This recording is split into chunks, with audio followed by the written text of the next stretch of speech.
சந்திரன் இருந்தால், அல்லது அந்த ராசிக்காரங்கன்னு சொன்னால் கூட ஓகே தான். அந்த அந்த ராசியில் சந்திரன் இருந்தால் இவங்களுக்கு சில அவமானங்கள் வரலான்றப்ப, பழக்கமான விஷயத்தில், அப்புறமா வந்து ஒர்க் பண்ணக்கூடிய விஷயத்தில், கொஞ்சம் தேவையில்லாத இல்லீகல் விஷயங்கள் இருக்கு இல்லைங்களா?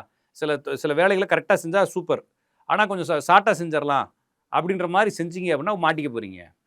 அப்படின்றதுனால இந்த இடத்துல வந்து தேவையில்லாத விஷயங்கள ஷார்ட்டா செய்றேன், அத செய்றேன், அவனுக்கு போய் ஹெல்ப் பண்றேன், இந்த மாரி பண்ணா கண்டிப்பா கொஞ்சம் ஏமாற்றங்கள் வரலாம். வெளியூருக்கு போணும், வெளிநாடுகளுக்கு போணும்னு நெனச்சுக்கிட்டு இருக்கவங்களுக்கு, இப்ப ஏதாச்சும் விசா ப்ராசஸ் பண்றதெல்லாம் வந்து பாசிட்டிவா நடக்கும். இந்த ராசிகள்ல சுக்கிரன் இருந்தா, எதையாச்சும் ஒண்ண பாதியில விட்டுட்டு வெளிய வந்துருவீங்க. அப்ப இந்த குரு சுக்கிரன பார்க்குறப்ப நல்லது தானேன்னு சொன்னா, படிப்ப நிறுத்துறது, பாதியில விட்டுறது, லவ் இருந்தா பிரேக்கப் ஆயிடுறது, வேலைய விட்டு வந்துடுறது. இது பாதி பாதியில கட் ஆவுறது எல்லாமே இந்த குரு சுக்கிரன பார்த்தா நடக்கும். இருந்தாலும் ரொம்ப நாட்பட்ட கல்யாண வாழ்க்கை பிரச்சனை, ரொம்ப நாள்பட்ட குடும்ப பிரச்சனைகள் முடிவுக்கு வரும். ஏதாச்சும் பணங்கள் எதிர்பார்த்துக்கிட்டு இருந்தீங்கன்னா, அந்த பணங்கள் வந்து டிசம்பருக்கு மேல ஒரு நல்ல மாற்றத்த குடுக்கும். எதிர்பார்த்துக்கிட்டு இருக்கக்கூடிய படம், எதிர்பார்க்கக்கூடிய வழக்குகள் முடிவு. அப்ப இந்த 6 ராசிகள்ல புதன் இருந்தா, ஏதோ காதல் கைகூடும். அல்லது இந்த படிப்பு விஷயமான முன்னேற்றங்கள் இருக்கும். சொத்துக்கள் வாங்கலாம். நிறைய சொத்துக்கள் வாங்கலாம். மகள் மற்றும் சகோதரி வழியாக நன்மைகள் நடக்கும்.